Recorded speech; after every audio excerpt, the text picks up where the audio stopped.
আমি TOEFL exam দিয়েছি কিন্তু স্কোর অন হেল্ড হয়ে আছে।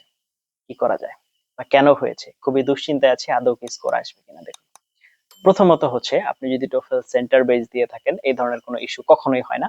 তো এই জন্য আমি আমার সমস্ত ক্যান্ডিডেটদেরকে, আমার যারা হচ্ছে শুভাকাঙ্ক্ষী আছে, আমার যারা চ্যানেলের ভিউয়ার্স আছে, যারা আমাকে ফলো করেন, তাদেরকে আমি সবসময় এটা বলি আমার পক্ষ থেকে, কারণ হচ্ছে আপনি চেষ্টা করুন সেন্টার বেজে যাওয়ার জন্য। আপনার কষ্টের টাকা, আপনার কষ্ট, এটা যেন বৃথা না যায়। এখন যদি আপনি হোম এডিশন দিয়ে থাকেন, এই ক্ষেত্রে এই ঝামেলাটা আসে।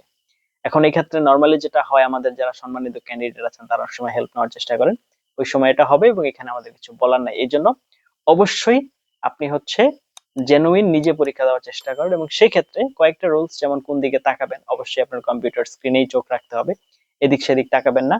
তারপরে হচ্ছে কিবোর্ডের দিকে লম্বা টাইম বেশিক্ষণ ধরে তাকিয়ে থাকবেন না। এই কয়েকটা জিনিস মেনটেন করলে আশা করি আপনার এই বিষয়টা আর হবে না। এই ধরনের আরো অনেক ইনফরমেটিভ লেসন পাওয়ার জন্য দয়া করে চ্যানেল সাবস্ক্রাইব করে পাশে থাকতে বলবেন না।